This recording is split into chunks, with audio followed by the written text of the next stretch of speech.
Bismillahirrahmanirrahim. Assalamu alaikum students. Today we are going to study about nutrition in plants. Nutrition in plants पढ़ने से पहले हम ये जान लें कि न्यूट्रिशन क्या होता है और न्यूट्रिएंट्स क्या होते हैं. Nutrition is the process by which food is obtained या प्रिपेयर्ड. जो ऑटोट्रॉफिक ऑर्गेनिजम्स होते हैं वो फूड प्रिपेयर करते हैं और जो हेटरोट्रॉफिक ऑर्गेनिज्म होते हैं वो फूड ऑब्टेन करते हैं. या कुछ ऑर्गेनिजम्स फूड एब्जॉर्ब भी करते हैं, उनको कहते हैं सेप्रोट्रॉफिक. ठीक है जी, ये तीन बेसिस हैं.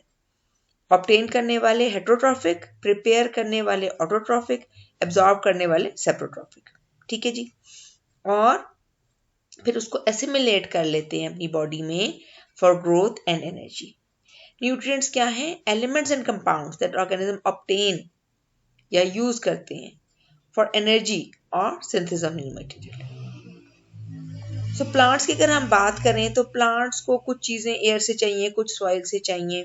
Plants need oxygen for their respiration, they need carbon dioxide for their photosynthesis. उन्हें कार्बन भी चाहिए, ऑक्सीजन भी चाहिए, वाटर से हाइड्रोजन भी चाहिए. इसके अलावा इनको nitrogen, phosphorus, potassium, calcium, magnesium, sulphur और बहुत सारे एलिमेंट्स चाहिए. तो इस लिहाज से सॉइल न्यूट्रिएंट्स को दो ग्रुप्स में डिवाइड किया जाता है. जो लार्ज क्वांटिटी में ज़रा चाहिए वो मैक्रो न्यूट्रिएंट्स हैं, जो स्मॉल क्वांटिटी में चाहिए वो माइक्रो न्यूट्रिएंट्स हैं. मैक्रो न्यूट्रिएंट्स में ये तीन तो मेन हो गए, जो कार्बन, हाइड्रोजन, ऑक्सीजन. जो फोटोसिंथेसिस की इक्वेशन हम पढ़ते हैं तो हम कहते हैं carbon dioxide reacts with water. तो कार्बन डाइऑक्साइड और वाटर में कार्बन, हाइड्रोजन और ऑक्सीजन आ जाते हैं. फिर जो बहुत ज़्यादा चीज़ चाहिए वो है nitrogen, phosphorus, potassium, calcium, magnesium, sulphur. इन सब के अपने अपने रोल हैं. और माइक्रो में चाहिए manganese, copper, zinc, molybdenum, boron, chlorine and iron. अच्छा, मैक्रोन्यूट्रिएंट्स के फंक्शंस क्या हैं? ये अगर पहले जो तीन की बात की थी, ऑक्सीजन, कार्बन और हाइड्रोजन, तो ये सारे केमिकल मॉलिक्यूल्स जो प्लांट की बॉडी में उसका 96% बनाते हैं. तो सबसे ज़्यादा तो यही तीनों चीज़ें चाहिए, हाइड्रोजन, कार्बन एंड ऑक्सीजन. फिर बाकी जो है इनके क्या रोल हैं? सल्फर अमाइनो एसिड्स का हिस्सा होते हैं. कुछ अमाइनो एसिड्स ऐसे होते हैं जिसमें सल्फर होता है, इसके बगैर प्रोटीन सिंथेसिस नहीं हो सकती. और ये कोएंजाइम ए का भी हिस्सा है. फॉस्फोरस एटीपी का हिस्सा है. बायोएनर्जेटिक्स में हमने पढ़ लिया कि एटीपी कितना इंपॉर्टेंट मॉलिक्यूल है. और phosphorus nucleic acids, DNA, RNA का हिस्सा है.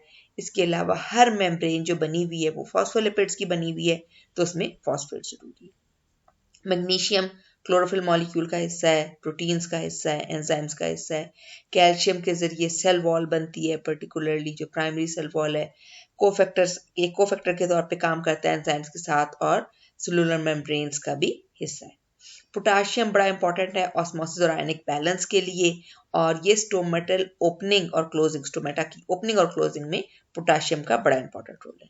नाइट्रोजन के बगैर कोई भी अमाइनो एसिड नहीं होता, तो सारी प्रोटीन्स जो हैं वो अमाइनो एसिड से बनी हुई है और हर अमाइनो एसिड में नाइट्रोजन है. इस तरह हर न्यूक्लियोटाइड में नाइट्रोजन है, क्योंकि नाइट्रोजनस बेसिस जितनी भी हैं, एडेनिन, ग्वानिन, साइटोसिन वगैरह, इन सब में नाइट्रोजन है. सो जितने भी न्यूक्लियोटाइड्स हैं, जितने भी न्यूक्लिक एसिड हैं, डीएनए, आरएनए, एटीपी, इन सब के अंदर नाइट्रोजन है. और इसके अलावा क्लोरोफिल मॉलिक्यूल में भी नाइट्रोजन है.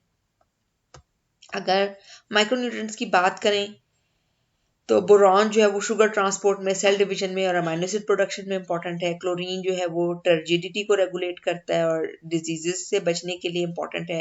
फोटोसिंथेसिस रिएक्शन में भी इसका इंपॉर्टेंट रोल है. कॉपर जो है वो बहुत सारे एंजाइम्स का हिस्सा है और फोटोसिंथेसिस में भी इसका इंपॉर्टेंट रोल है. आयरन जो है वो कंपोनेंट ऑफ एंजाइम है और क्लोरोफिल सिंथेसिस के लिए चाहिए, फोटोसिंथेसिस के लिए चाहिए. मोलिब्डेनम नाइट्रोजन मेटाबॉलिज्म के लिए इंपॉर्टेंट है, और क्योंकि नाइट्रोजन बहुत इंपॉर्टेंट है तो इस लिहाज से मोलिब्डेनम भी इंपॉर्टेंट हो गया.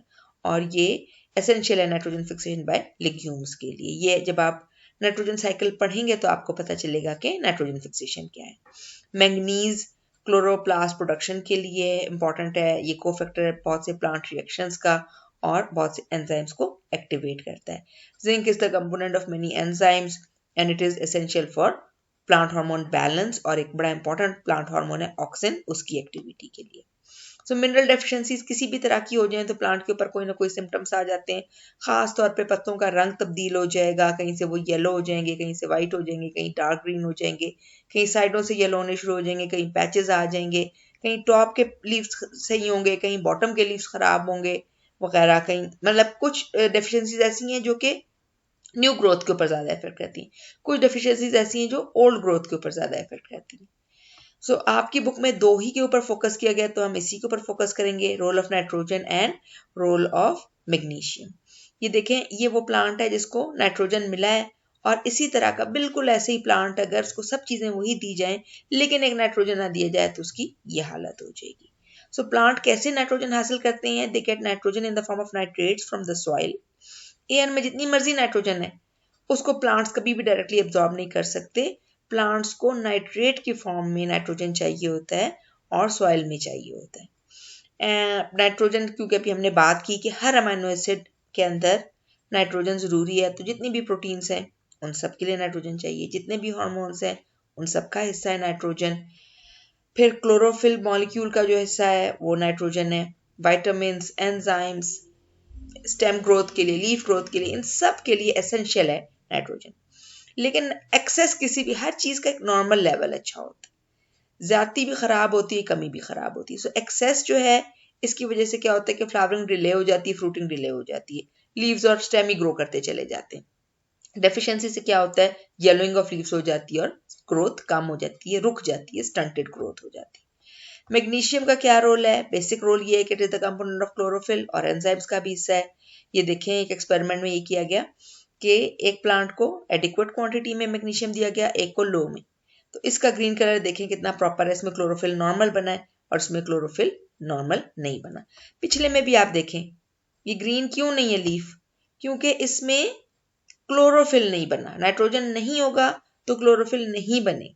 और देखिए इसके कितने सारे पत्ते हो गए उतने टाइम में, इसके कम हुए, स्टंटेड ग्रोथ। ठीक है जी, येलोइंग, यही जो हमने डेफिशिएंसी सिम्टम बात की। Deficiency can cause yellowing of leaves क्योंकि क्लोरोफिल नहीं बन रहा, और स्टंटेड ग्रोथ क्योंकि बाकी भी ग्रोथ के लिए जितनी चीजें चाहिए, प्रोटीन्स, हार्मोन्स, एंजाइम्स, विटामिन्स, सब नहीं बन सकेंगे बिकॉज ऑफ दिस। मैग्नीशियम नहीं होगा तो लीफ देखें तकरीबन बड़ा तो उतना हो गया लेकिन उसका कलर ठीक नहीं है क्योंकि क्लोरोफिल नहीं बन सका, और बहुत से एंजाइम्स भी नहीं बन पाते। It is essential for fruiting, it is essential for nut formation and seed germination. अगर इसकी डेफिशिएंसी हो जाए तो येलोइंग और विल्टिंग ऑफ लीव्स हो जाती है। अच्छा, इसकी एक्सेस की बात क्यों नहीं की? क्योंकि आम हालात में मैग्नीशियम सॉइल में एक्सेस में नहीं होता। हाँ, अगर हम खुद डाल दें नाइट्रोजन, दरअसल किसान बहुत सारी खादें फर्टिलाइजर्स के फॉर्म में अगर ज़्यादा डाल दें तो वो एक्सेस है। ठीक है, अगर रिक्वायरमेंट से ज़्यादा होगा तो एक्सेस हो जाएगा, रिक्वायरमेंट से कम होगा तो डेफिशिएंसी हो जाएगी। इस लिहाज से फर्टिलाइजर्स जो हैं वो क्या हैं? Fertilisers are the chemicals which are used to increase the fertility of the soil. दो तरह के फर्टिलाइजर्स होते हैं, ऑर्गेनिक और इनऑर्गेनिक। इनऑर्गेनिक को मिनरल फर्टिलाइजर्स भी कहते हैं। ऑर्गेनिक फर्टिलाइजर्स जो हैं ये basically plant decompose plant compost जिसे कहते हैं, और मैन्योर यानी एनिमल्स के वेस्ट, यानी ये देखें जैसे काऊ वगैरह का जो गोबर है उसको अगर यूज किया जाए, ठीक है, या पत्तों की खाद बनाई जाए। पत्तों की खाद कैसे बनाई जाती है कि पत्ते, छिलके, सब्जियों के, फलों के वगैरह, उन सबको अगर मिट्टी में डाल दें, कुछ दिन दबा के रखें तो वो पत्तों की खाद बन जाती है, कंपोस्ट उसे कहते हैं। सो कंपोस्ट या मैन्योर, ये दो जो है ऑर्गेनिक फर्टिलाइजर्स हैं। इनको अगर सॉइल में डाला जाता है तो ये आहिस्ता आहिस्ता ब्रेक डाउन होती है और आहिस्ता आहिस्ता इनके मिनरल्स रिलीज होते हैं और प्लांट्स को मिलते हैं। तो ये सॉइल एयरेशन को भी बढ़ाते हैं, यानी कि जितनी ज़्यादा ऑर्गेनिक फर्टिलाइजर्स यूज़ की जाएंगे उतने ही सॉइल में एयर कंपोनेंट्स और पार्टिकल्स जो हैं वो बढ़ेंगे। ठीक है जी, तो ऑर्गेनिक फर्टिलाइजर्स जो हैं वो कॉम्प्लेक्स होते हैं, आहिस्ता आहिस्ता ब्रेक डाउन होते हैं और प्लांट्स उसको आहिस्ता आहिस्ता यूज़ करते रहते हैं। और ये सॉइल ड्रेनेज को भी बढ़ाते हैं, सॉइल एरेशन को भी बढ़ाते हैं, और इसकी वजह से soil ability to hold nutrients भी बढ़ती है। सो इसके काफ़ी सारे फायदे हैं, और आम हालात में अमूमन ये इसकी डेफिशिएंसी या एक्सेस के सिम्टम्स नहीं देखे जाते। So it's better to use organic fertilisers because it is helpful to maintain the soil fertility for a longer period of time in a less harmful way. इसके मुकाबले में अगर इनऑर्गेनिक फर्टिलाइजर्स यूज की जाते हैं, इनऑर्गेनिक फर्टिलाइजर्स कुछ ऐसे होते हैं जो कि माइनिंग करके निकाले जाते हैं और डायरेक्टली डाल दिए जाते हैं। जैसे जिप्सम को अगर खाद के तौर पे यूज कर रहे हैं तो जिप्सम के पहाड़ में से जिप्सम का पीस तोड़ें, उसको बारीक करें और पौधों के ऊपर डाल दें। या इनऑर्गेनिक फर्टिलाइजर्स को बनाया जा सकता है इन द इंडस्ट्रीज, ठीक है, जैसे यूरिया खाद बना के पौधों में डाल दी। अब ये जो मिनरल फर्टिलाइजर्स हैं या इनऑर्गेनिक फर्टिलाइजर्स हैं, ये यूज तो जब की जाती हैं, अगर सही तरह से यूज की जाएं तो ये प्लांट की सारी रिक्वायरमेंट्स पूरी करेंगी, जो भी nitrogen, phosphorus, potassium, calcium, magnesium, sulphur जो कुछ चाहिए वो। एक तो देखें, जो ऑर्गेनिक फर्टिलाइजर है दो तरह का मैंने आपको बताया, एक कंपोस्ट होता है पत्तों की खाद, एक मैन्योर होता है जानवरों की का गोबर वगैरह, ठीक है। दोनों जो है उसकी कंपोजिशन अमूमन प्लांट्स और एनिमल्स की मिनरल रिक्वायरमेंट सेम ही होती है, मिलती जुलती है। एक ही तरह के उनको मैक्रोन्यूट्रिएंट्स और माइक्रोन्यूट्रिएंट्स चाहिए होते हैं, तो वो बैलेंस में होता है, ठीक है। अब जब हम इनऑर्गेनिक फर्टिलाइजर डालते हैं तो वो बैलेंस में नहीं होती। अगर हमने यूरिया खाद डाली तो हमने सिर्फ नाइट्रोजन बहुत बढ़ा दी सॉइल में, बाकी चीजें नहीं उस बैलेंस में आई, ठीक है जी। तो ये एलिमेंट के फॉर्म में होते हैं, केमिकली मॉडिफाई बाज़ात होते हैं, बाज़ात नहीं होते। नाइट्रोजन फर्टिलाइजर्स को अमूमन प्रिपेयर किया जाता है इन द इंडस्ट्रीज, और ये जल्दी से पानी में डिजोल्व हो जाते हैं और जल्दी से प्लांट। अच्छा, इन दोनों में एक इस चीज़ का क्या फ़र्क है कि इनऑर्गेनिक फर्टिलाइजर वाटर में डिजोल्व हो जाते हैं और फ़ौरन से अवेलेबल हो जाते हैं प्लांट्स को। लेकिन फ़ौरन से अवेलेबल होने का मतलब ये है कि अब देखें, हम कहें जैसे अगर बच्चों को कहें कि 1 महीने का खाना 1 दिन में खा लो, तो वो नहीं खा सकते ना। इसी तरह प्लांट्स को हम कहें कि 1 महीने के फर्टिलाइजर तुम 1 दिन में यूटिलाइज कर लो 1 महीने के, तो वो नहीं कर सकते। वो 1 महीने में ही यूज करेंगे। तो जैसे फर्टिलाइजर डाले जाते हैं तो वो कुछ एब्जॉर्ब करते हैं, बाकी वो एब्जॉर्ब नहीं कर पाते, वो फिर एनवायरनमेंट के लिए हार्मफुल हो जाता है। जबकि ऑर्गेनिक फर्टिलाइजर्स जो हैं वो आहिस्ता आहिस्ता ब्रेक डाउन होते हैं, तो प्लांट्स उस कंपोनेंट को विद टाइम यूज करते रहते हैं। 1 महीने का खाना 1 महीने में ही खाते हैं। अच्छा, तो बहुत सारे एनवायरमेंटल हैजर्ड्स हो जाते हैं फर्टिलाइजर्स के यूज की वजह से। ये देखें, फर्टिलाइजर्स जब यूज किए जाते हैं, इतने ज्यादा डाले गए, इतने वो यूज ही नहीं कर सकता था प्लांट या क्रॉप्स। तो क्या हुआ कि जब बारिश हुई, पानी डाला, देखें अभी हमने ये बात की कि ये वाटर में डिसॉल्व होते हैं, तो जब भी खाद डाली जाएगी फर्टिलाइजर तो ऊपर से पानी डाला जाएगा। अब पानी वहीं तो नहीं रहता, पानी थोड़ा बहुत इधर उधर भी हो जाता है, तो वो पानी जो इधर उधर जाएगा वो बहुत सारा फर्टिलाइजर अपने साथ ले जाएगा। अगर वो किसी पॉन्ड में चला गया तो वहां वो बहुत इकट्ठा हो जाएगा, और अगर बहता बहता आगे दरिया या नहरों में चला गया तो वहां भी उसके लेवल हाई हो जाएंगे।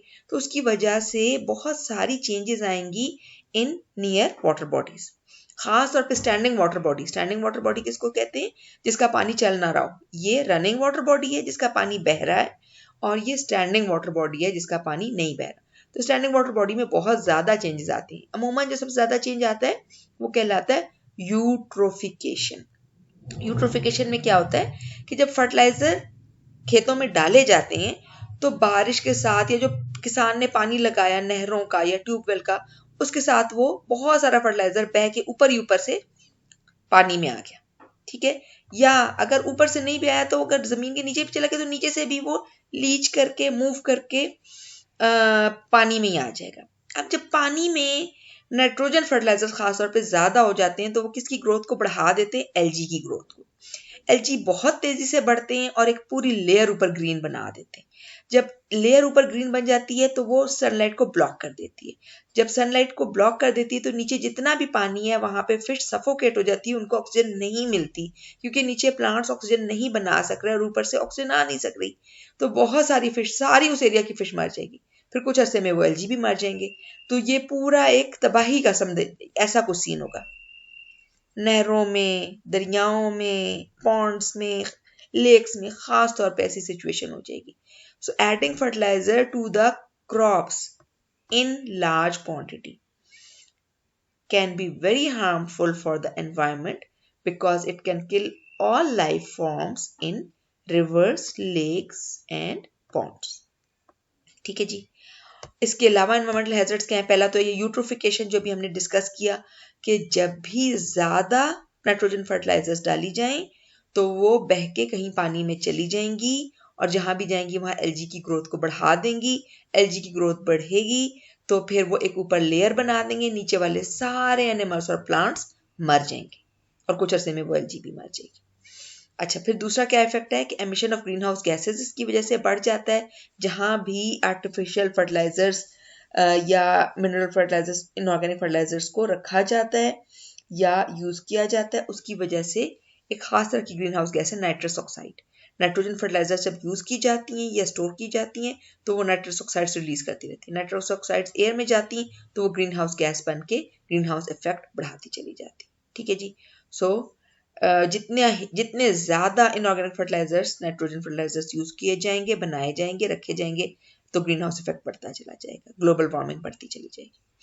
अच्छा, अमोनिया जो है वो भी प्रोड्यूस हो जाता है due to use of these nitrogen fertilisers in the soil, और ये जो है सॉइल एसिडिटी को बढ़ा देता है। अगर आपको पीएच का थोड़ा सा आइडिया हो कि एसिडिक कंडीशन या अल्कलाइन कंडीशन प्लांट के लिए, एनिमल के लिए, लिविंग थिंग के लिए डेडली हो सकती है, पॉइजनस हो सकती है, ठीक है ना।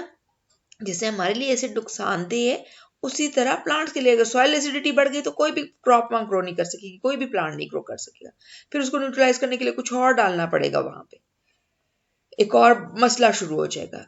And it also increase the production of paste. Paste दो तरह के होते हैं, प्लांट भी और एनिमल्स भी। प्लांट्स अगर पेस्ट हो, पेस्ट कहते हैं अनवांटेड ग्रोथ को, यानी मैंने फसल गंदम की लगाई और वहां बहुत सारी जड़ी बूटियां हो गई तो वो हर्ब्स है पेस्ट। और अगर मैंने कपास की फसल लगाई और बहुत सारे कीड़े मकोड़े आ गए और मेरे कपास के पौधों के पत्तों को और फ्रूट्स को खाने लगे, तो वो इंसेक्ट्स पेस्ट है। So pest are of two types, insects and herbs. तो ये दोनों की प्रोडक्शन बढ़ जाती है, reproduction, due to the use of inorganic fertilizer. So only required amount of fertilizers should be used with proper caution and care, so that all these harmful effects can be prevented or stopped. Even excess of organic fertilizers भी use किया जाए तो भी वो harmful हो सकता है. That's all for today.